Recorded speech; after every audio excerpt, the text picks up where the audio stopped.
काली गोरी बहू का ससुराल। ये है वर्मा खानदान, जिनकी दो बहुएं हैं, बड़ी बहू गीता और छोटी बहू रीमा। दोनों देवरानी जेठानी देखने में एक दूसरे से बिल्कुल अलग हैं। बड़ी बहू गीता का रंग एकदम गोरा और दिखने में बहुत सुंदर है, तो दूसरी तरफ रीमा सांवले रंग की थी। लेकिन गीता और रीमा का आपस में खूब प्रेम था। दोनों आपस में मिलजुल कर रहती थी। गीता दीदी देखो ना, मैंने शाही पनीर बनाया है, जरा टेस्ट करके बताओ ना कैसा बना है। खुशबू तो बहुत अच्छी आ रही है। गीता शाही पनीर को टेस्ट करती है।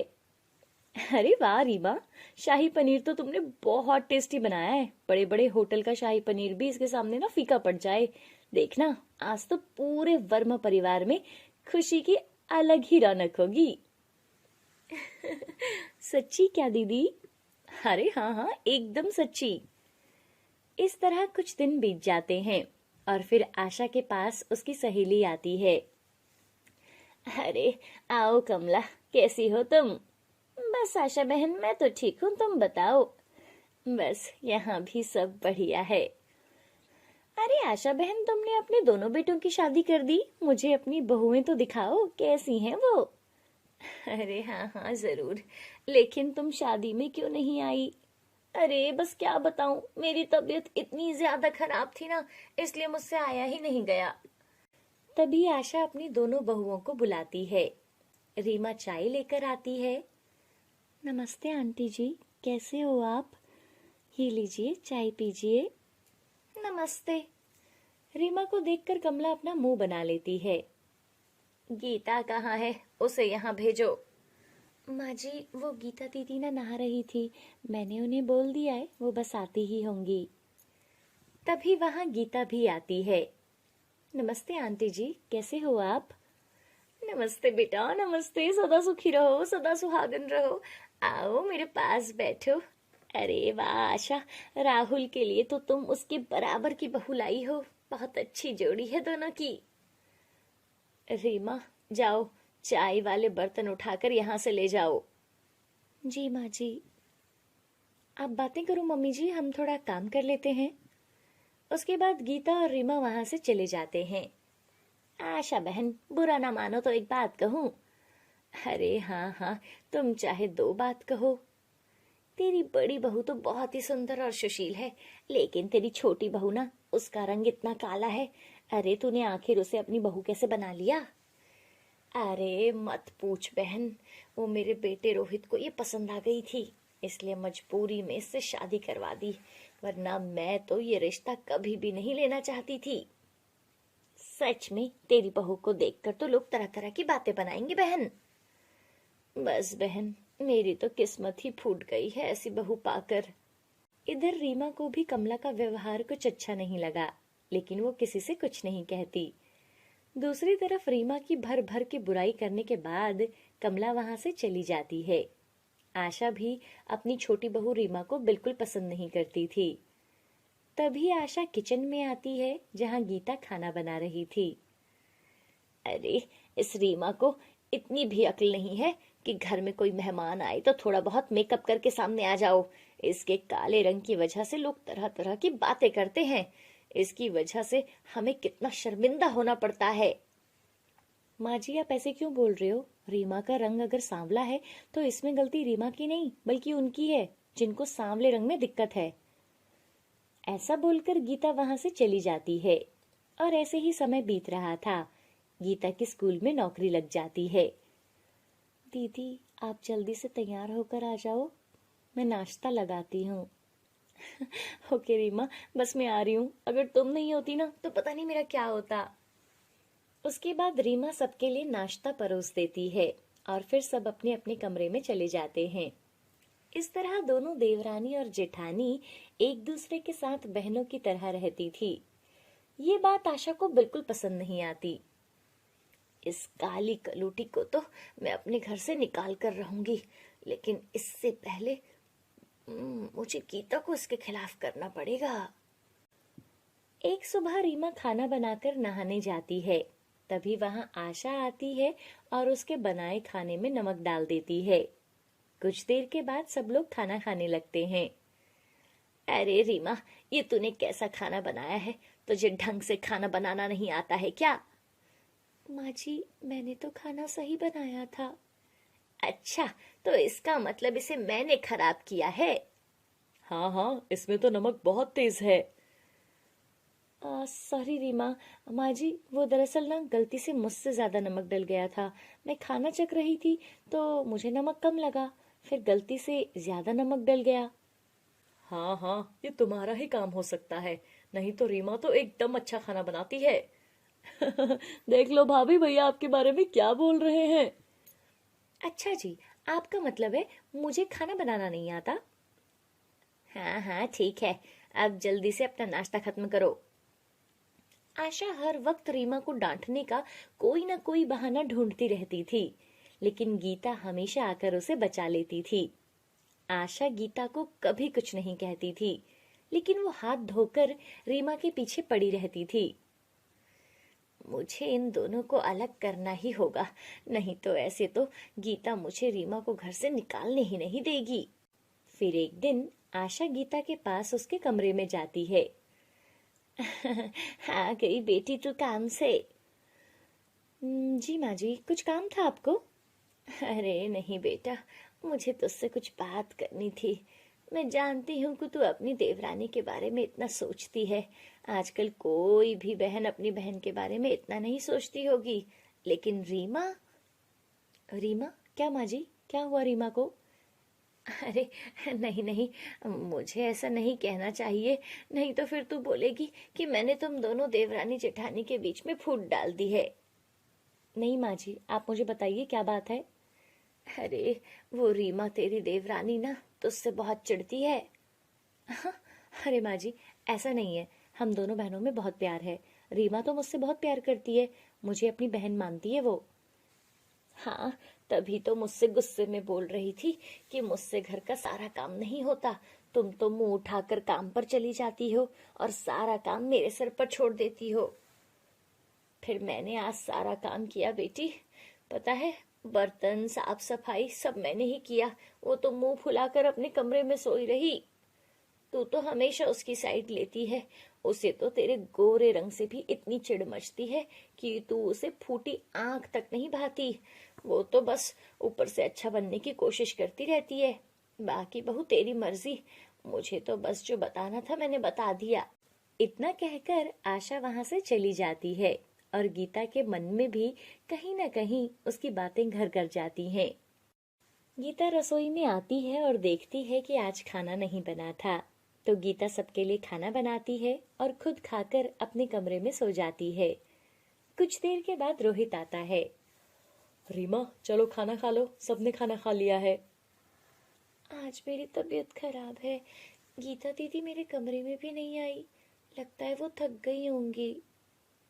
उसके बाद सब लोग खाना खाकर सो जाते हैं। फिर धीरे धीरे गीता के व्यवहार में भी बदलाव आने लगता है। एक दिन जब गीता रसोई में काम कर रही थी। अरे गीता दीदी, आप अभी ऑफिस से आई हो, आराम कर लो, मैं बर्तन साफ कर देती हूँ।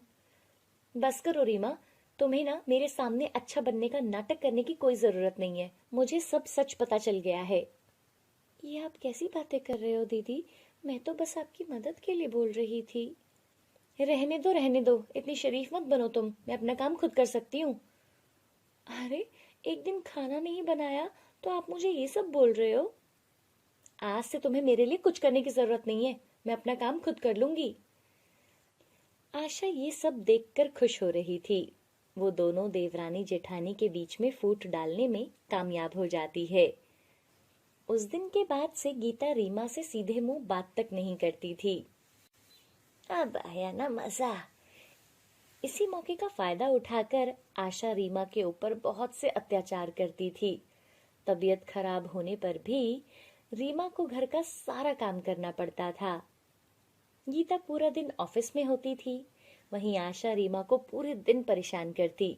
अगर उससे किसी भी काम में छोटी सी भी गलती हो जाती तो उस बात पर वो उसे बहुत ज्यादा गालियां देती और कभी कभी तो हाथ तक उठा देती थी। अब गीता और रीमा भी अलग हो गए थे। गीता भी रीमा से बात तक नहीं करती थी और उससे अलग रहती थी। एक बार रीमा से गलती से गैस पर दूध गिर गया। अरे तुझे शर्म नहीं आती, कल मुंही कहीं की, एक भी काम ढंग से नहीं होता तुझसे। ना तो तेरी शक्ल ढंग की है और ना ही कोई काम ढंग का करती है। माँ जी, मैंने कुछ भी जानबूझकर नहीं किया, ये सब गलती से हो गया। रुक, तू मुझसे जुबान लड़ाती है। उसके बाद आशा रीमा को बहुत मारती है और उसे जोर से धक्का मारती है। माँ जी, मुझे दर्द हो रहा है माँ जी। लेकिन रीमा की सास आशा रीमा पर बिल्कुल दया नहीं करती। शाम को जब रोहित ऑफिस से घर आता है तो रीमा को ऐसी हालत में देखकर वो उसे डॉक्टर के पास ले जाता है। डॉक्टर बताते हैं कि रीमा के गिरने की वजह से उसका मिसकैरेज हो गया है। रीमा किसी को कुछ नहीं कहती कि उसकी सास के धक्का मारने की वजह से ये सब हुआ है। रीमा की आंखें आंसुओं से भरी थी। रीमा, तुम दुखी मत हो, सब ठीक हो जाएगा। ऐसे ही समय बीत रहा था और फिर एक दिन जब आशा और रीमा आपस में बात कर रहे थे। माँ जी, आप मेरे साथ ऐसा क्यों करती हैं? आपकी वजह से मेरा बच्चा इस दुनिया में आने से पहले ही चला गया। आखिर मैंने आपका क्या बिगाड़ा था? आपने उस दिन मुझे इतनी जोर से धक्का मारा जिसकी वजह से आज मैंने अपना बच्चा खो दिया, लेकिन मैंने किसी से कुछ नहीं कहा। रीमा बहुत रो रही थी। अरे ये सब रोना धोना बंद कर। तुझे क्या लगता है तू ये अपनी कहानी सबको बताएगी तो सब तुझ पर विश्वास कर लेंगे? ये बस एक अनहोनी थी जो हो गई। अब तो मैंने तेरी प्यारी जेठानी को भी झूठ बोलकर तेरे खिलाफ भड़का दिया है। अब वो तेरी तरफ देखती तक नहीं। तभी वहां पर गीता आ जाती है। माँ जी, मैंने ना आपकी सारी बात सुन ली है। अब मैं आपका सच सबके सामने लाकर रहूंगी। अरे अरे बेटा, जैसा तू सोच रही है वैसा कुछ नहीं है। नहीं माँ जी नहीं, आपने रीमा पर बहुत अत्याचार कर लिए हैं। अब मैं आपको ऐसा और नहीं करने दूंगी। शाम को जब रोहित और राहुल घर पर आते हैं तो गीता सबको सारी बात बता देती है। रोहित, माँ जी ना रीमा के साथ बिल्कुल भी अच्छे से नहीं रहती। जब हम सब लोग ऑफिस चले जाते हैं तो सारा काम रीमा करती है, फिर भी माँ उससे कभी खुश नहीं रहती। माँ, आपने रीमा के साथ बहुत गलत किया है। आपको ऐसा नहीं करना चाहिए था। अब हम आपके साथ यहाँ और नहीं रुकेंगे। मैं अपनी पत्नी को लेकर आज अभी इसी वक्त यहाँ से चला जाऊंगा और हम कहीं भी रह लेंगे, लेकिन यहाँ नहीं आएंगे। नहीं बेटा, ऐसा मत कर, मुझे माफ कर दे बेटा। नहीं माँ, आपने बहुत बड़ी गलती की है। अगर आपने रीमा के साथ ऐसा किया है तो कल को आप गीता के साथ भी ऐसा कर सकती हैं। इसलिए मैं यहाँ पर नहीं रुकूंगा। नहीं बेटा, अरे बेटा मुझे माफ कर दे, मुझसे बहुत बड़ी गलती हो गई है। रीमा के काले रंग की वजह से मुझे बहुत बातें सुनने को मिलती थी, इसलिए मैं भी इसे अपने घर की दुश्मन मान बैठी और इसे अपने घर से निकालने के लिए इसे परेशान करने लगी। लेकिन इसने कभी किसी से कुछ नहीं कहा, सब चुपचाप सहती रही।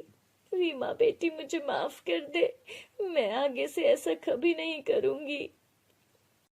देखिए माँ जी, आपको अपनी गलती का एहसास है, इसलिए इन्हें एक और मौका देना चाहिए। हमें इस तरह इनको यहाँ पर अकेला छोड़कर नहीं जाना चाहिए। आशा की इतनी बड़ी गलती करने के बाद भी सिर्फ रीमा ही उसका पक्ष लेती है, जिसे देखकर आशा को खुद पर बहुत ज्यादा शर्म आती है। उसे एहसास हो जाता है कि उसने अपनी बहू रीमा के साथ कितना गलत किया और उसके बाद वो कभी भी रीमा के साथ बुरा व्यवहार नहीं करती, उसे बिल्कुल अपनी बेटी की तरह रखती थी। रूपा खेतों से चारा लेकर घर पहुंचती है। अरे रूपा बेटा, आ गई तू। मैं तेरा ही इंतजार कर रहा था। अब से तुम्हें खेतों से चारा लाने की कोई जरूरत नहीं है। क्यों मामा जी, आप ऐसे क्यों बोल रहे हो? वैसे भी मैं चारा नहीं लाऊंगी तो हमारी गैया खाएगी क्या? हाँ, वो सब हम देख लेंगे बेटा। मैंने तेरा रिश्ता पक्का कर दिया है और लड़के वाले बहुत अच्छे हैं। वो तुझे रानी बनाकर रखेंगे। ऐसा बोलते ही रूपा के मामा गिरधारी लाल की आंखों में आंसू आ जाते हैं। 9 साल पहले ही रूपा ने अपने माँ बाप को खो दिया। तब से वो अपने मामा मामी के साथ रहती थी। उसकी मामी बहुत लालची औरत थी और उसकी बेटी भी अपनी माँ की तरह थी। पर रूपा के मामा एक बहुत अच्छे इंसान थे और वो रूपा से बहुत प्यार करते थे। आशा, रूपा के लिए बहुत अच्छे घर से रिश्ता आया है। क्या कहा तुमने? इस मनहूस के लिए अच्छे घर से रिश्ता? आप ऐसा करो, हमारी बेटी काजल का रिश्ता वहां करो, इसका तो कहीं भी कर देंगे। अरे मेरा मतलब परिवार वाले बहुत अच्छे हैं, लड़का भी ठीक ही है। अच्छा तो ऐसा बोलो ना। हाँ, वैसे भी इस मनहूस के लिए अमीर घर का रिश्ता आ भी नहीं सकता। अरे वो लोग बड़े ही सीधे साधे हैं और एक छोटे से समारोह में ही रूपा को अपनी बहू बनाना चाहते हैं। उनको ये भी बोल देना कि हमारे पास उनको देने के लिए कुछ नहीं है। अरे उनको कुछ नहीं चाहिए, वो लोग कल ही यहाँ रिश्ता पक्का करने आएंगे। तुम घर की साफ सफाई और खाने पीने का सब देख लेना। अरे जिसको देखने के लिए आ रहे हैं वो ही सब कर लेगी ना, भला हम क्यों अपने हाथ घिसे? वैसे भी पूरा दिन आराम ही करती रहती है वो। अरे तुम दिन रात बस रूपा को कोसने का ही काम करती रहती हो। अरे तुम्हें कोई और काम है भी या नहीं? रूपा ये सारी बातें सुन रही थी, इसलिए रूपा तुरंत ही झाड़ू लेकर सफाई करने में लग जाती है। सारे पर्दे धोकर सुखाकर उन्हें वापस लगाती है और किचन की भी साफ सफाई करती है। और इतना सारा काम करने के बाद वो बेचारी बुरी तरह से थक जाती है और रात को सारा काम खत्म करके वो सो जाती है। अगली सुबह, अरे महारानी अब उठ भी जा, सारा काम तुझे खुद ही करना है, हम यहाँ पे तेरा नौकर नहीं है। रूपा जल्दी से उठती है और रसोई में जाकर लड़के वालों के लिए सामान बनाने लगती है। दोपहर तक लड़का और उसके परिवार वाले घर आते हैं। रूपा को देखकर वो तुरंत ही उसे अंगूठी पहना देते हैं। रूपा के हाथ में हीरे की अंगूठी जगमगा रही थी। ये देखकर काजल की आंखें फट जाती हैं। अरे अपनी अंगूठी तो दिखाओ, देखने में तो ठीक लग रही है। रूपा अपनी अंगूठी काजल को दिखाती है। हाँ, हीरे की अंगूठी, इसकी किस्मत में कहाँ? खोलकर तो दो, माँ को दिखाऊं। रूपा अंगूठी निकाल ही रही थी कि तभी उसके मामा वहां आते हैं। अरे बेटा, इसे मत निकालो, सगाई की अंगूठी ऐसे नहीं निकालते बेटा। काजल तुम जाओ, तुम्हें तुम्हारी माँ बुला रही थी। काजल वहां से चली जाती है। रूपा बेटी, मैं जानता हूँ कि तेरी मामी और काजल दोनों कैसी हैं, इसलिए मैंने उन्हें नहीं बताया कि तेरे ससुराल वाले बहुत अमीर लोग हैं। मैंने उनसे प्रार्थना करी थी कि वो सीधे सादे तरीके से अपने बेटे की शादी तुमसे कर दे। बेटा, मैं बस इतना कहूँगा कि चाहे जो कुछ हो जाए, उन्हें कभी दुखी मत करना। मामा जी, मैं आपकी बात हमेशा याद रखूंगी।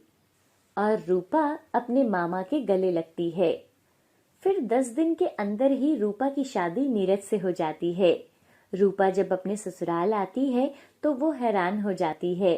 वो सचमुच महल नुमा घर था। मामा ने उसे ये तो बताया था कि वो लोग अमीर हैं, लेकिन इतने अमीर होंगे ये देखकर उसे हैरानी हो रही थी। आओ बेटी आओ, तुम्हारा ही घर है, तुम्हारा इस घर में स्वागत है बेटी। आज से तुम इसे अपना ही घर समझना। जी मम्मी जी। उसके बाद रूपा की सास अपनी बहू को खानदानी हार और कंगन देती है, जिन्हें पहनकर रूपा एकदम महारानी लग रही थी। फिर रूपा और नीरज कुछ दिनों के लिए बाहर घूमने चले जाते हैं और कुछ दिनों के बाद वो वापस आते हैं। माँ जी, मैं मामा जी से मिलने उनके घर जाना चाहती हूँ। हाँ बेटा, क्यों नहीं, तुम आज ही नीरज के साथ जाकर मिल आना। शादी के बाद रूपा पहली बार अपने मामा के यहाँ आई थी। उसे महंगी पहनी साड़ी देख और बहुत सारे सोने के गहने पहने हुए देख उसकी मामी और काजल की आंखें फटी की फटी रह जाती हैं। हे भगवान, इतना सोना पहनकर आई हो, ये सब असली भी है या नकली है? मामी जी ये सब असली है। क्या सही कह रही हो? क्या ये सब कुछ असली है? अरे जरा इधर तो दिखा, मैं भी तो देखूं, इतना सारा सोना भी किसी के पास होता है क्या? तभी रूपा के मामा रूपा को देखकर बहुत खुश होते हैं और उसे गले लगा लेते हैं। कितनी प्यारी लग रही है मेरी बेटी। अरे अब इसी से गले मिलते रहोगे या जमाई जी से भी मिलकर आओगे? गिरधारी लाल रूपा को भी अपने साथ ले जाता है और नीरज के पास जाकर कमरे में सब लोग बैठ जाते हैं और उनसे बातें करते हैं। तेरे पिता तो बोल रहे थे बेटा कि लड़के वाले ठीक ठाक हैं। अरे लेकिन ये तो बहुत अमीर है, देखो तो रूपा को कितना सारा सोना डाला हुआ है इन्होंने। माँ इसका मतलब वो सगाई की अंगूठी भी असली हीरे की थी। तभी गिरधारी लाल आशा को आवाज लगाता है। अरे आशा, कांजल, कहाँ रह गए तुम दोनों भाई? कुछ चाय नाश्ता तो ले आओ। फिर आशा चाय बनाती है और सबके लिए लाती है। कुछ देर के बाद रूपा और नीरज अपने घर लौट जाते हैं। हाँ जी, अब तो खुश हो ना? मुझसे झूठ बोलकर तुमने उस भिखारन को अमीर घर में भेज दिया। एक बार भी मेरी बेटी के बारे में नहीं सोचा तुमने? अरे पागल हो क्या, वो भी तो मेरी बेटी है। आज कितने समय बाद मैंने उसे खुश देखा है।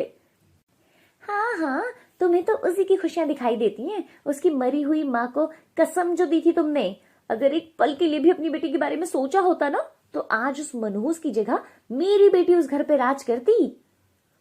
अरे ये सब कर्मों का खेल है आशा। आज रूपा के कर्मों की वजह से ही वो उसे इतनी खुशियां मिली हैं, नहीं तो इस घर में तो तुमने उसे सताने में कोई कसर नहीं छोड़ी थी। ऐसा बोलकर गिरधारी लाल बाहर चला जाता है। माँ तुम चिंता मत करो, इस रूपा को ना मैं बताती हूँ, इससे ये सब कुछ छीन नहीं लिया ना तो मेरा नाम भी काजल नहीं। एक दिन रूपा की मामी और उसकी बहन काजल उससे मिलने उसके घर आती हैं। बहुत बड़े घर को देखकर दोनों एक दूसरे को देखने लगते हैं। घर के नौकर खाने पीने में कोई कमी नहीं छोड़ते। अरे बहन जी, आप भी सोच रही होंगी कि ऐसे अचानक बिन बताए हम यहाँ कैसे आ गए। जी वो काजल अपनी बहन से मिलने का सोच रही थी, इसका बहुत मन था। बोलने लगी कि दीदी और जीजू को सरप्राइज देते हैं। अगर आपको बुरा लगा हो तो हमें माफ करना। बच्चों की बात मानकर मैं यहाँ आ गई। अरे बहन जी, कैसी बात कर दी आपने। ये आपकी बेटी का घर है और आपका भी। रूपा और नीरज अभी जरा बाहर गए हैं, आते ही होंगे। तब तक आप चाय नाश्ता करो, मैं नौकरों से कहकर आप लोगों के लिए कमरा तैयार करवाती हूँ। आप यहाँ आराम से रहिए। कांजल और आशा बड़े मजे से चाय और स्नैक्स खाते हैं। फिर उस बड़े से कमरे में वो जाते हैं जहाँ पर एक एसी लगा था, एक बड़ा सा टीवी था और बहुत ही गुदगुदा एक बिस्तर, और सामने एक अलमारी थी जिसमें तरह तरह के कपड़े और मेकअप का सामान था। माँ मुझे तो लगता है ना इस रूपा के हाथ में खजाना लग गया है। अरे बेटा, अब तुम्हें कैसे भी करके ना ये सब कुछ अपना बनाना है और उस रूपा को इस घर से धक्के मारकर बाहर निकलवाना है। माँ अब आप देखती जाओ मैं कैसे ये सब कुछ अपना बनाती हूँ। शाम को रूपा और नीरज भी घर आ जाते हैं और रूपा अपनी मामी और काजल से मिलकर बहुत खुश होती है। अगली सुबह रूपा, मैंने अपने कमरे में एक फाइल रखी थी, मुझे मिल नहीं रही। जी कमरे में ही होगी, मैं अभी देखती हूँ। रूपा अपने कमरे में जाती है और हर जगह देखती है, लेकिन उसे वो फाइल नहीं मिलती। तभी वहां काजल आती है। जीजू आपकी फाइल कहीं ये तो नहीं है? हाँ हाँ यही है। अच्छा हुआ मिल गई, बहुत इम्पोर्टेंट फाइल थी। थैंक्स काजल। अच्छा माँ मैं चलता हूँ। हाँ जी, मेरी बेटी काजल बहुत समझदार है, हर चीज का ध्यान रखती है। और ये रूपा ना हमारी बहुत सीधी है, अरे चीजें इधर उधर रखकर भूल जाती है। घर पर भी ऐसा ही किया करती थी। इधर काजल रूपा के कमरे में जाती है। रूपा वो नीरज जीजू चले गए उनकी फाइल ना बाहर पड़ी थी, मैंने उन्हें दे दी। बाहर पड़ी थी, लेकिन इन्होंने तो उसे अपने कमरे में ही रखा था। उसी दिन दोपहर को रूपा नहा रही थी और काजल रूपा के कमरे में कुछ कर रही थी। तभी रूपा की सास वहां आती है और काजल को वहां देखती है और बिना कुछ बोले वहां से चली जाती है और किसी को फोन करती है। दोपहर को सब लोग खाना खा रहे थे। रूपा बेटा, वो 2 दिन पहले मैंने तुम्हें 50,000 रुपए दिए थे, वो मुझे किसी को देने हैं, तुम्हारे पास है ना अभी? जी माँ जी, मेरे पास ही हैं, मैं अभी लेकर आती हूँ। रूपा अपने कमरे में जाती है और अपना पर्स खोलती है, लेकिन उसमें वो पैसे नहीं थे। अरे, पैसे कहाँ गए? मैंने तो यहीं रखे थे। रूपा सब जगह देखती है, लेकिन पैसे कहीं भी नहीं थे। माँ जी, वो शाम को नीरज जी से बात करूंगी, लगता है इन्होंने लिए होंगे, अभी पैसे तो मेरी अलमारी में नहीं है। कुछ देर के बाद गिरधारी लाल रूपा के ससुराल आता है। अरे, आप यहाँ? अरे भाई, बेटी के ससुराल ऐसे रुकना सही नहीं है, इसलिए मैं तुम लोगों को लेने आया हूँ।